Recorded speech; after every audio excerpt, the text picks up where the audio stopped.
My husband left me and our 4 kids. 16 years later he's shocked when he finds out what I did.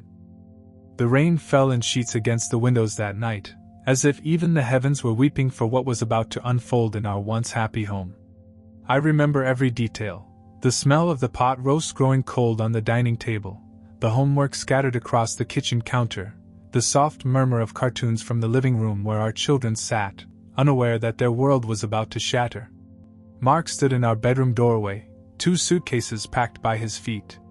His face had transformed into something I barely recognized, cold, distant, with a hint of a smirk, as if what he was about to do gave him some perverse satisfaction. "You can't be serious," I whispered. "Mark, please. Think about what you're doing." He checked his watch, the anniversary gift I'd saved for months to buy him. "I've done nothing but think, Caroline. For years. And I'm done thinking. I'm done pretending." "Pretending what?" My voice cracked. "That you love your family? That the life we built means something? Don't be dramatic," he said, lifting his suitcases with ease. "People move on. It happens every day." I followed him down the hallway, panic rising in my chest. Emma, our eldest at 14, noticed us first. Her eyes darted from her father's suitcases to my tear-streaked face. At 12, Jacob was next to notice, then 10-year-old Lily. Only 6-year-old Ethan remained fixated on his cartoon, giggling at something that no longer belonged in our home. "Dad?" Emma stood up, her voice small and uncertain. "Where are you going?" Mark hesitated then, the first and only sign that somewhere, buried deep, some part of him still cared. But it wasn't enough. "I'm leaving," he stated flatly. "Your mother and I won't be living together anymore." Jacob's face crumpled. "But why? What did we do?" "Nothing, buddy," Mark said, ruffling Jacob's hair. "Sometimes adults need changes. I need a fresh start."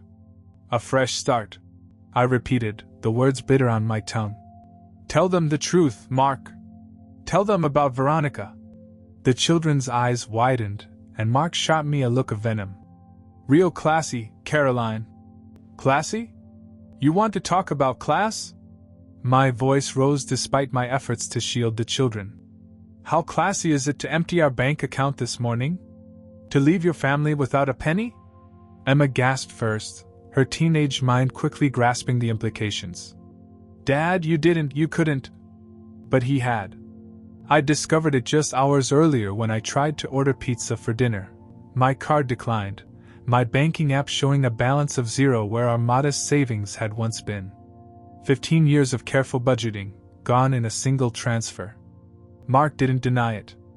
Instead, he looked at our children with detachment, as if he were already miles away, already living that fresh start, with 26-year-old Veronica from his office. "You'll be fine," he said, addressing the room rather than looking any of us in the eye. "I'll send something when I can." Lily began to cry. Ethan, finally tuning into the crisis, abandoned his cartoon and wrapped his small arms around Mark's legs. "Daddy, don't go," he pleaded. "I'll be good, I promise. We can all be good." For a moment, I thought those innocent words might reach him. But Mark simply detached Ethan's arms and handed him to me like an unwanted package. "I've already signed a lease," he said, reaching for the door. "My lawyer will be in touch about the divorce. Mark, please." I made one final appeal. "If not for me, then for them. They need their father." He paused at the door, rain spattering against his jacket. "They have you," he said finally. "That will have to be enough." And then he was gone. Through the window, I watched him load his bags into a new car I'd never seen before and drive away without a backward glance. The children reacted like a terrible symphony. Emma, suddenly too old for her years, trying to comfort her siblings. Jacob, blank-faced in a way that frightened me. Lily, openly weeping. And Ethan, confused, asking when Daddy would return. I had no answers for them. All I had was the crushing weight of responsibility and the dawning horror of our financial reality. The next morning, I went through our bills. The mortgage, 3 months behind already. Utilities on the verge of disconnection. credit card statements showing balances I had known nothing about. And now, no income, no savings, nothing to stand between my children and disaster. I called Mark repeatedly, each call going to voicemail. I left messages, first pleading, then angry, finally desperate. The children need to eat, Mark. They need electricity. They need a roof. How could you leave us like this? On the third day, I received a text. Lawyer advised no contact. Figure it out, Caroline. You always do. That's when I knew. This wasn't temporary. This was abandonment, cold and calculated. Mark had deliberately ensured we would struggle as much as possible. The whispers started immediately. In the grocery store, where I counted pennies. At school pickup, where mothers eyed me with pity. At church, where congregants offered platitudes that felt like sandpaper on an open wound. Men go through these phases. He'll come back when he's sown his wild oats. You'll never manage on your own with 4 children. Those poor kids growing up without a father. You should have tried harder to keep him interested. That last one, from Mark's mother, was the cruelest blow. She had always found me lacking. Now she had proof that I wasn't enough. 2 weeks after Mark left, I sat at our kitchen table long after the children had gone to bed, staring at final notices and shut-off warnings. I had no job, having given up my career when Ethan was born with health complications.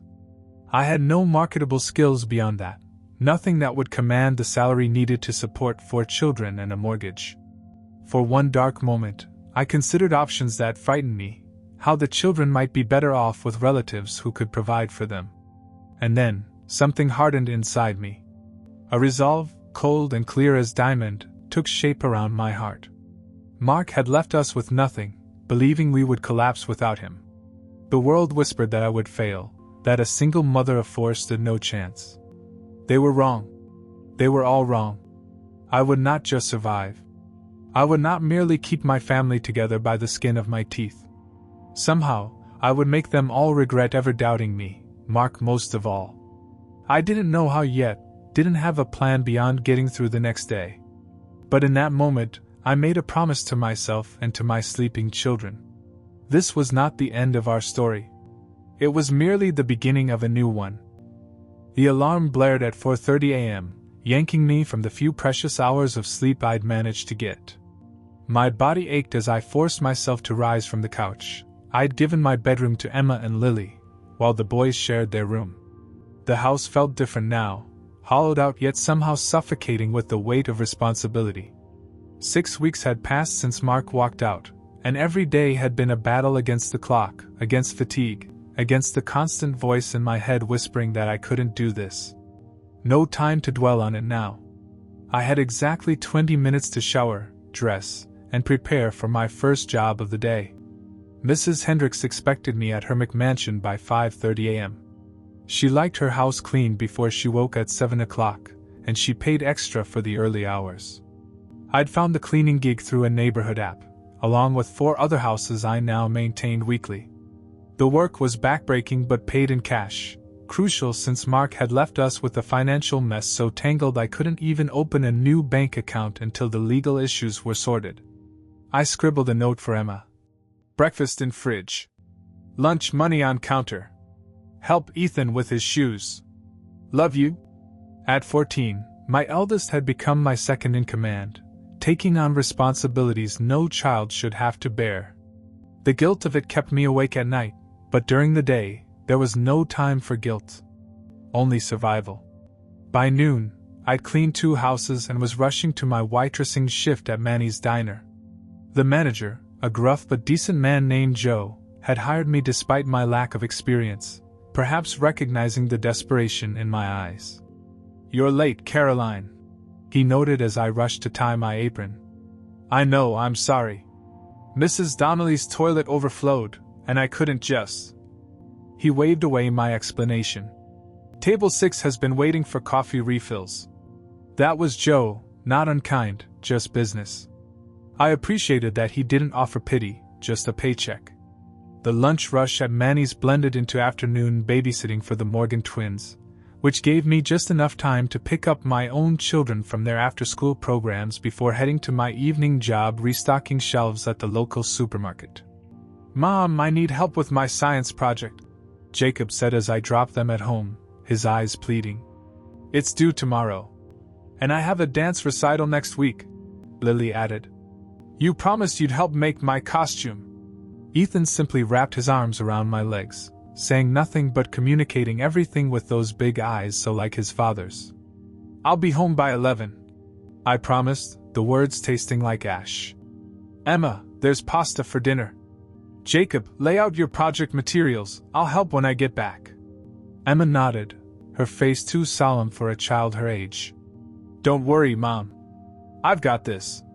Those 3 words, "I've got this," had become our family mantra, passed between us like a talisman against the darkness threatening to engulf us. The supermarket job was the worst, mind-numbing, physically demanding, with a night manager who seemed to enjoy pointing out every misplaced can or imperfectly straightened shelf.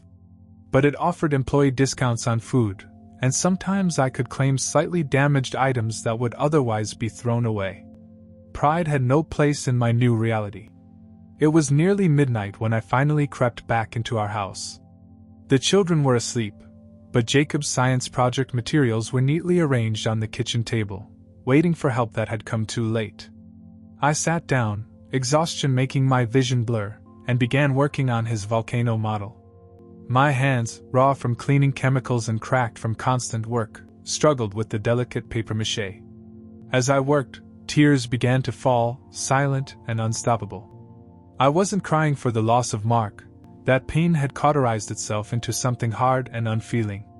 I cried for my children, for the mother they deserved but didn't have anymore, for the childhood slipping away while I scrambled just to keep us afloat. I must have fallen asleep there, because the next thing I knew, Jacob was shaking me gently, the morning light streaming through the kitchen windows. "Mom? Are you okay?" I blinked, disoriented, then saw the completed volcano model beside me. Not perfect, but passable. "I finished it," I said, forcing a smile. "Just in time." He studied my face, then the model, before saying something that broke my heart. "It's okay, Mom. I told Miss Peterson my dad left, and you're working really hard. She gave me an extension." The shame of it burned like acid. My child making excuses for me, carrying adult burdens no 12-year-old should know. That night, after another punishing day of labor, I sat at our kitchen table sorting through yet another pile of bills when my fingers brushed against an old jewelry box pushed to the back of a drawer.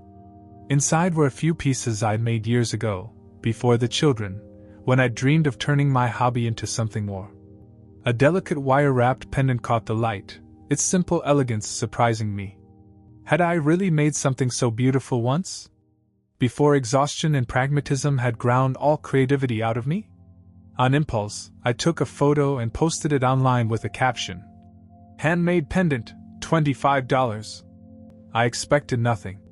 It was a desperate act, a shot in the dark. But the next morning, I had a message. Someone wanted to buy it. Then another message. And another. By the end of the week, I had sold 3 pieces and received requests for custom orders. The money wasn't much, barely enough to pay one utility bill, but it sparked something I hadn't felt in months. Hope. That night, after the children were asleep, I pulled out my old jewelry-making supplies.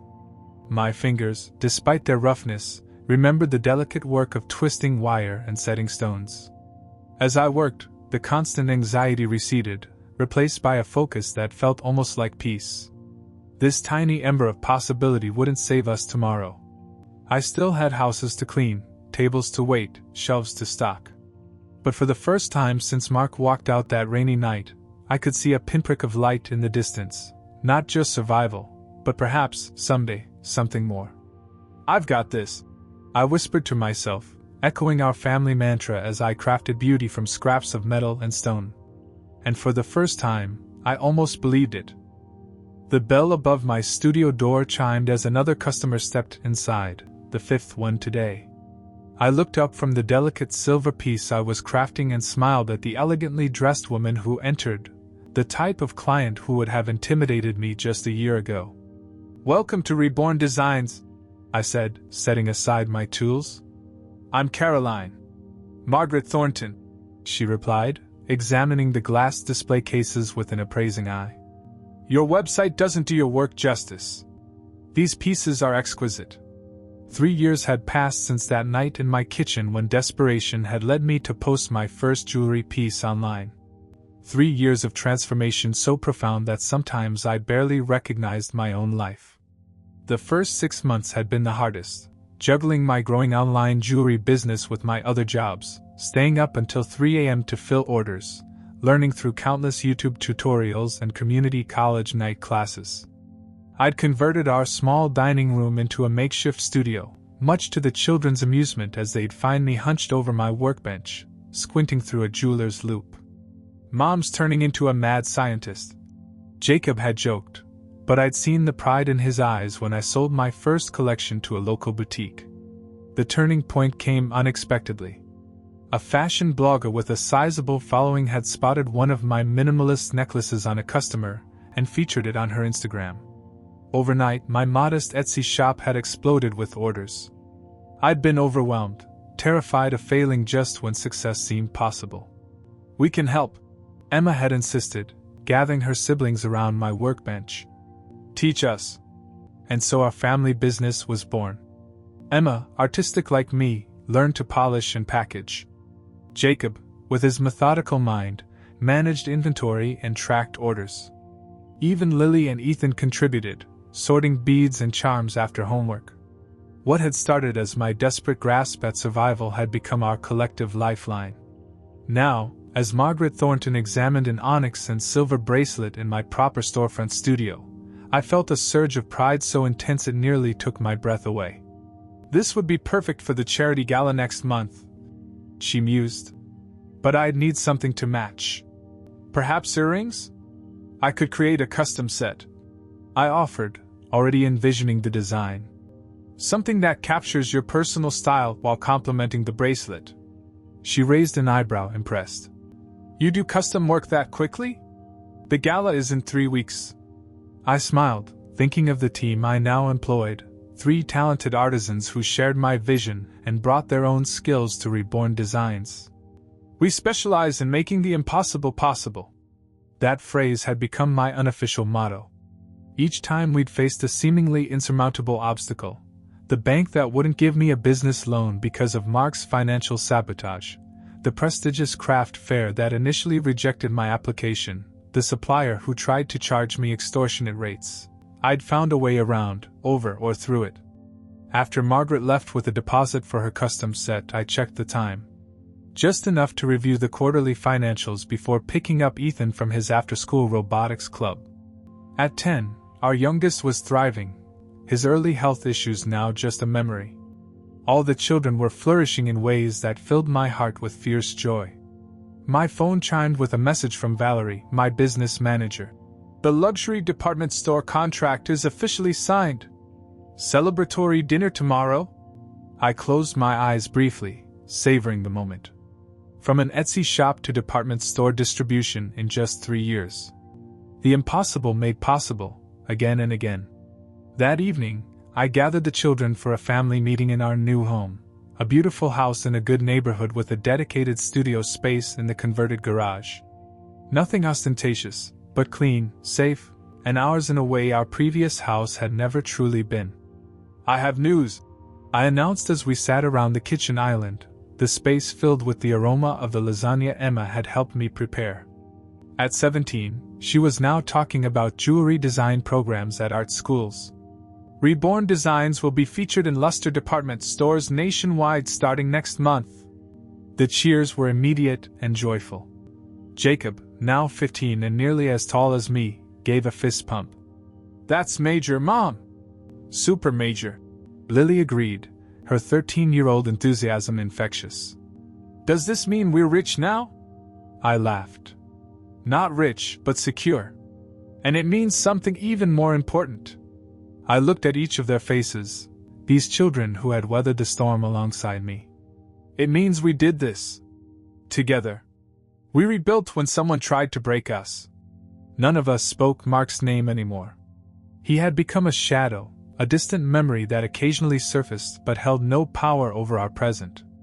Later, after the children were occupied with homework and evening activities, I retreated to my home office to review the business plan for the next phase of Reborn Designs, a luxury accessories line that would expand beyond jewelry to include high-end scarves and leather goods. My laptop pinged with an email from an unfamiliar address. The subject line read, "Investment Opportunity, Luxury Startups." Curious, I opened it to find an invitation to pitch my business to a group of investors looking to fund women-owned luxury brands. The potential investment would allow me to expand production, hire more staff, and possibly open a second location. As I read through the details, I noticed the event would be held at the Grand Meridien Hotel, the same venue where, in a previous life, Mark and I had celebrated our 10th anniversary.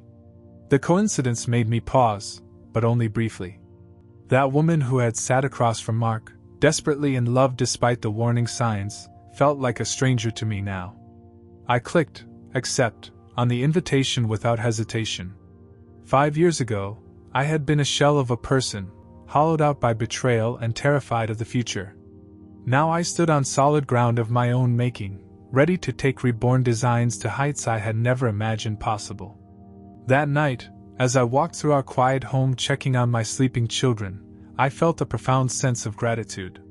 We had not just survived, we had transformed. The jewelry business that had started as a desperate attempt to supplement my multiple jobs had evolved into something remarkable.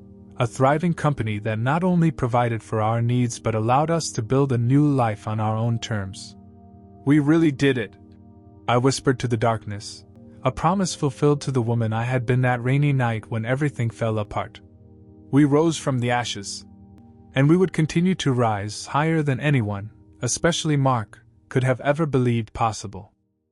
The view from my corner office never failed to take my breath away, even after 3 years in this space.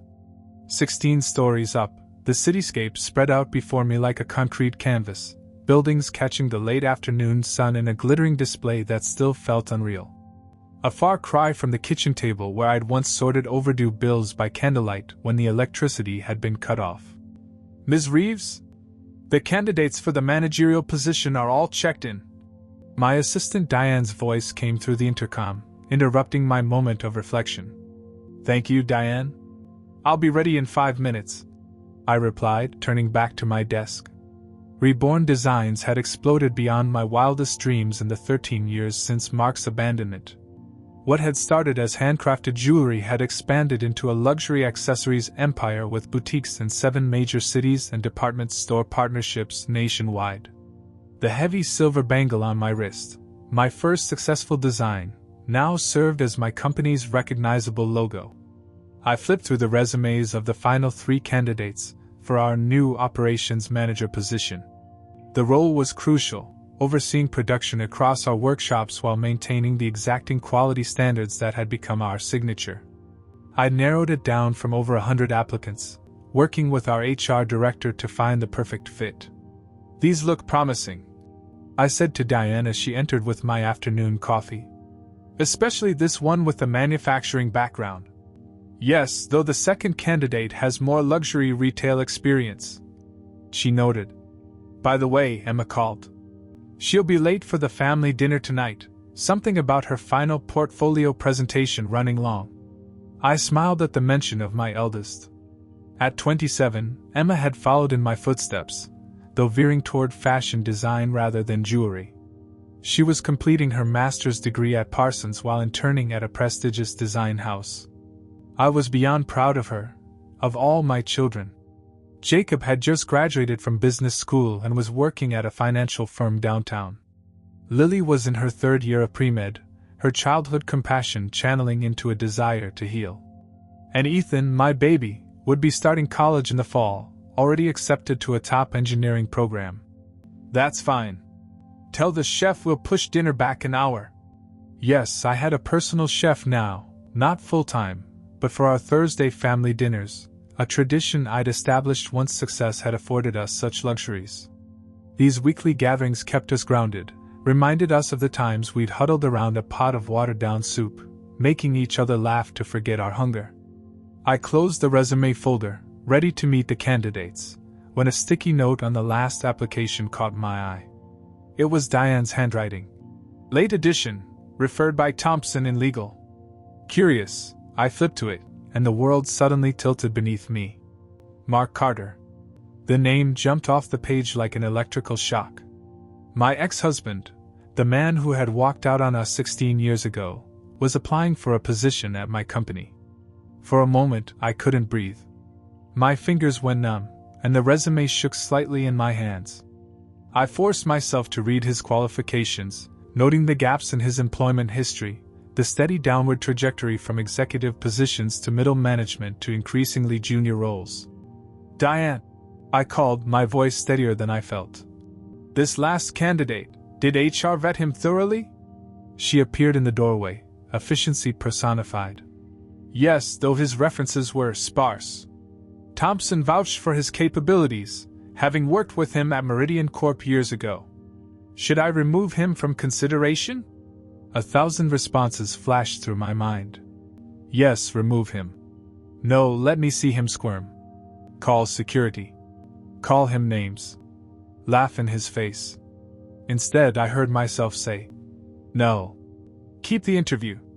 But don't tell him who he's meeting with. After Diane left, I sat back in my chair, heart pounding. Why was Mark applying here? Had he known this was my company? Reborn Designs was well known now, my story featured in business magazines and women's empowerment platforms. But I'd always used Caroline Reeves professionally, reverting to my maiden name after the divorce. It was possible he had no idea he was applying to work for his ex-wife. I picked up my phone and did something I hadn't done in over a decade. I searched for information about Mark Carter. What I found confirmed my suspicions. A LinkedIn profile showing job changes every 18 to 24 months. A bankruptcy filing from 8 years ago. A foreclosure notice on a condo in the suburbs. Further digging revealed a divorce settlement from 6 years ago. Apparently Veronica hadn't stuck around, and a small claims judgment against him for unpaid child support to a third woman. The man who had once smugly informed me I'd never survive without him was himself struggling to stay afloat. Karma, it seemed, had finally come calling. I closed the browser and pressed my palms against my eyelids, unexpectedly emotional. Not from lingering hurt, those wounds had scarred over long ago, but from the sheer cosmic irony of the situation. The universe had handed me an opportunity I'd never sought but couldn't deny was darkly satisfying. The first 2 candidates are finished, Diane reported an hour later. Mr. Carter is your final interview. Should I send him in? I straightened my designer blazer, a far cry from the threadbare clothes I'd once worn to clean houses, and nodded. Yes. But give me 5 minutes first. When she left, I rearranged my desk slightly, positioning my industry achievement awards where they'd be clearly visible. I placed our latest financial report prominently on the desk, its impressive figures highlighted. Then I removed the family photo I usually kept facing me and turned it around. The children were adults now, but I still felt protective of them. Mark had forfeited any right to glimpse their successful, happy faces. The intercom buzzed. Mr. Carter is ready, Ms. Reeves. Send him in.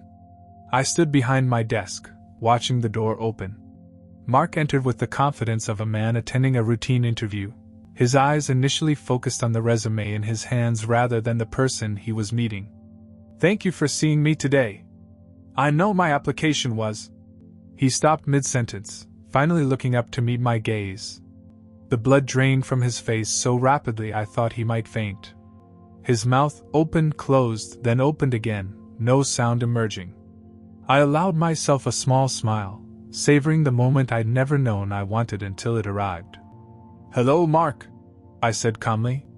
It's been a long time. Please have a seat. We have a lot to discuss. Caroline? Mark finally managed, his voice barely above a whisper. The confident swagger he'd walked in with had evaporated, replaced by a nervous twitch at the corner of his mouth that I remembered from our marriage. It appeared whenever he'd been caught in a lie. It's Ms. Reeves professionally, I replied, gesturing to the chair across from my desk. "Please sit. I believe you're here for an interview." He sank into the chair, his eyes darting around my office, taking in the floor-to-ceiling windows, the tasteful artwork, the undeniable trappings of success. Each expensive detail seemed to land like a physical blow.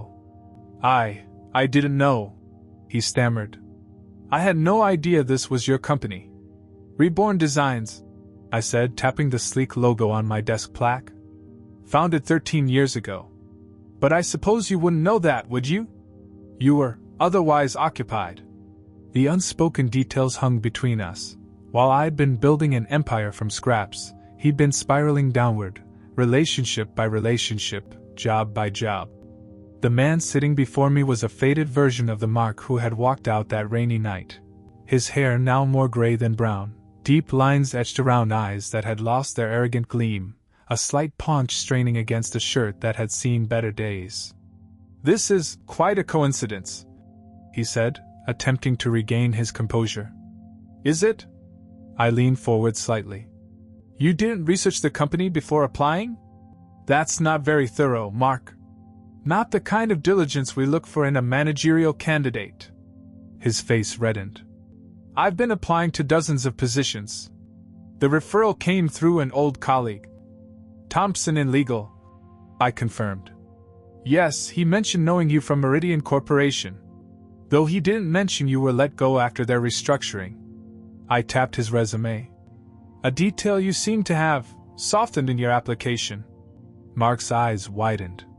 He hadn't expected me to have done my homework. The old Caroline, the desperate housewife he'd abandoned, would have been flustered, easily manipulated by his excuses. But that woman was long gone. "Shall we proceed with the interview?" I asked, my tone professional. "After all, that's why you're here." For a moment, indecision flickered across his face, whether to flee from this unexpected confrontation or brazen it out. Desperation won. He straightened his tie and nodded. "Of course." "Excellent." I opened a folder containing interview questions our HR team had prepared. "Let's start with something basic. How would you describe your approach to workplace loyalty?" The question landed exactly as intended. Mark flinched, then composed himself. "I value loyalty highly," he said. "I believe in committing fully to an organization's mission and supporting my team through challenges." "Interesting perspective," I replied evenly. "And what about your personal commitment to long-term projects? Your resume shows you've changed positions quite frequently." "Market volatility," he offered weakly. "Corporate restructuring. I always intended to build longer tenures, but circumstances." "Circumstances," I repeated. "Yes, circumstances can certainly derail our plans. Like when a family's primary breadwinner suddenly drains their joint accounts and disappears, leaving his wife and 4 children facing eviction. Those kinds of circumstances?" His gaze dropped to his hands. "Caroline, Ms. Reeves, I know what I did was unforgivable. If I had known this was your company, you wouldn't have applied," I finished for him. "Because facing the consequences of your actions isn't something you're particularly good at." A heavy silence fell between us. Outside my office windows, the city continued its busy afternoon rhythm, oblivious to the 16 years of unspoken words finally finding voice in this unexpected reunion. "How are they?" he asked suddenly, his voice small. "The kids?" The question ignited something fierce in me. He'd lost the right to call them the kids long ago. They were no longer the frightened children he'd abandoned. They were accomplished adults who had thrived despite his absence, or perhaps because of it. "My children are none of your concern," I replied coldly. "You forfeited any right to information about them the night you walked out." He flinched as if I'd slapped him. "I know I have no right to ask. But I've thought about them. All of them. Every day. Thoughts without actions are meaningless, Mark. While you were thinking about them, I was raising them. Alone. Working 3 jobs while building a business. Attending every school event, every doctor's appointment, every heartbreak and triumph." My voice remained steady, but inside, 16 years of suppressed anger threatened to burst forth. You don't get to inquire about them now as if you've been an absent uncle rather than a father who abandoned his responsibilities. Mark's shoulders slumped further with each word. The facade of the professional job candidate had completely crumbled, revealing the broken man beneath. I made a terrible mistake, he whispered. Leaving was the worst decision of my life. And yet you made it deliberately, with clear intent, I reminded him. You didn't just walk out, you ensured we would struggle as much as possible. You emptied our accounts. You left us with nothing. Veronica, he said, the name sounding hollow. She convinced me that a clean break was better. That you were strong enough to handle it. That I deserved happiness after years of family responsibility. I laughed, the sound sharp and without humor. And did you find it? This happiness that was worth destroying your family for? His silence was answer enough. Let me guess, I continued. Veronica left once the money ran out? Once she realized you weren't the successful provider you pretended to be? He nodded miserably. 6 years after we left. Took half of everything in the divorce. Then there was Kristen, another mistake. More alimony. Child support for a daughter I rarely see. He looked up, his eyes red-rimmed. I've made a mess of everything. In that moment, watching this shadow of the man who had once held such power over me, I felt a strange emotion, not satisfaction or vindication, but something closer to pity. Mark had inflicted terrible pain on us, but in the end, he had punished himself more thoroughly than I ever could have. Why are you even interviewing me? He asked suddenly. Is this some kind of revenge? I shook my head. Revenge would imply you still matter enough to warrant the effort. This isn't revenge, Mark. This is simply a reckoning. I closed his resume folder and stood. The position has already been filled. By a single mother of 3 who worked her way up from our production floor. She knows everything about loyalty, responsibility, and perseverance, qualities this company was built on. Mark stared at me, realization dawning. You knew all along. This entire interview was just to look you in the eye. I finished for him. To close a chapter that's been waiting 16 years for an ending. Mark stood, his movements unsteady, like a man much older than his 53 years. The late afternoon light filtering through my office windows highlighted the gray at his temples, the deep lines around his eyes, a stark contrast to the vibrant, confident man who had once walked away from his family without a backward glance. Please, he said, his voice breaking on the single syllable. Caroline, I know I don't deserve it, but I'm asking, begging, for a chance. I raised an eyebrow. A chance at what, exactly? At this job. At making something of what's left of my life. His eyes, once cold with indifference, now pleaded with desperation. I've lost everything. My condo is in foreclosure. I'm behind on child support. I'm sleeping on my brother's couch. My silence seemed to encourage him. Words tumbled out faster, more frantic. I could work hard for you, for the company. I have experience in operations management. I could. Stop. My voice wasn't loud, but it cut through his pleas like a blade. Listen to yourself, Mark. Even now, your concern is only for yourself. What you need. What you want. I moved around my desk, no longer the barrier between us. Up close, I could see the fine tremor in his hands, smell the faint scent of discount aftershave that had replaced the expensive cologne he once favored. A small, petty part of me savored these details, these evidences of his fall. 16 years ago, I begged you to stay, not for me, but for our children. I pleaded with you to think about someone besides yourself, just once. You refused. I kept my voice level, professional. What makes you think I would help you now, when you showed no mercy then? He flinched. I know I don't deserve your help. But people change, Caroline. I've changed. Have you? I gestured to the paperwork on my desk. Your child support arrears suggest otherwise. Your employment history shows you still can't commit. The only thing that's changed is your circumstances, not your character.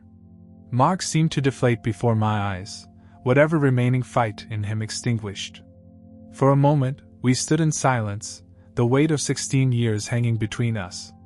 Outside my office, the steady pulse of a successful business continued. Phones ringing, computers humming, my employees working toward common goals in an atmosphere of mutual respect and fair compensation. All of it built by the woman he had deemed too weak to survive without him. "What happened to you?" I asked suddenly, curiosity overcoming my resolve to remain detached. "After you left with Veronica. What went wrong?" He sank back into the chair, running a hand over his face. "Everything. At first it was good. Exciting. New. But then..." He shrugged helplessly. "The money ran out faster than I expected. Jobs didn't last. Veronica wanted more than I could provide. Each relationship after her followed the same pattern: initial excitement, mounting disappointment, bitter endings. And our children?" I asked. "Did you ever think about them?" Pain flashed across his face, genuine and raw. "Every day. But the longer I stayed away, the harder it seemed to reach out. And then years had passed, and I told myself they were better off without me. That you had probably remarried, built a new family." I laughed softly. "I never remarried. My children and this company became my life. Not from necessity, but from choice. You've done amazingly well," he admitted, glancing around the office. "Better than you ever thought I could," I finished for him. "Yes. That's the irony, isn't it? Your abandonment was meant to destroy me. Instead, it forced me to discover strengths I never knew I possessed." Mark nodded, a tear tracking down his cheek. "I'm sorry, Caroline. For everything. I know it's too little, too late, but I am truly, deeply sorry." Looking at him now, this broken man seeking salvation from the very person he had tried to break, I felt the last of my anger dissolve, not into forgiveness, but into something more powerful: indifference. Mark Carter no longer held any influence over my emotions, my thoughts, my life. He was simply a cautionary tale, a reminder of how far I had come. "Your apology is noted," I said, moving toward the door. "But as you said, it's 16 years too late." He rose slowly, resignation in every movement. "So that's it? After all these years, we just end like this?" I opened my office door, signaling the interview was over. "We ended the night you walked out, Mark. Today is just acknowledgement of that fact." As he moved to leave, shoulders slumped in defeat, he paused one last time. "The kids, Emma, Jacob, Lily, Ethan, are they happy?" For a moment, I considered withholding this information, a final punishment for his desertion. But in the end, there was nothing to gain from such pettiness. "They're exceptional," I said. "Emma is a rising designer in New York. Jacob works in finance. Lily is in medical school. Ethan starts college in the fall, engineering at MIT."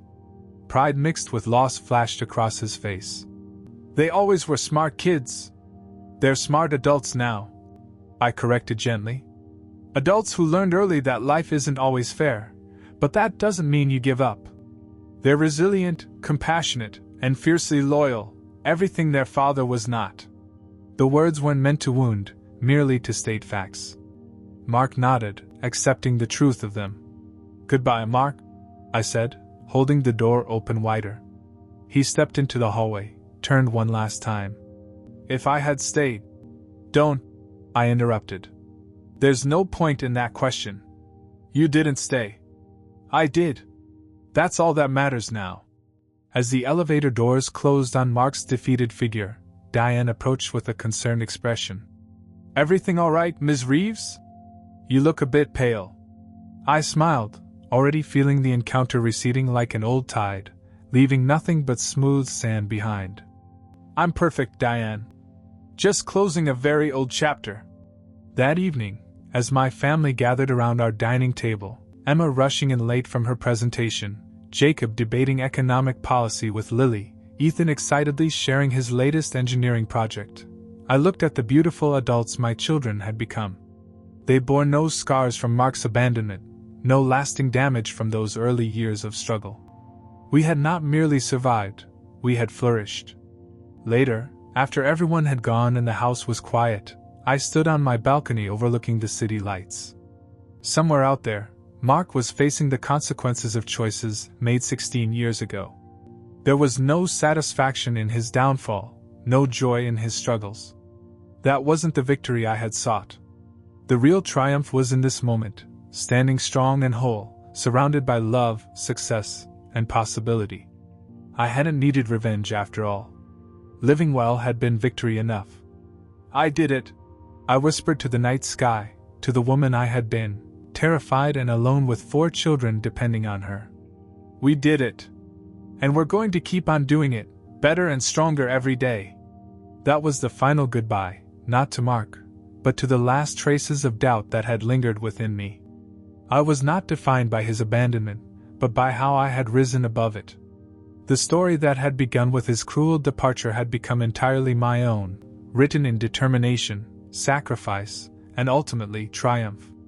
And that was enough.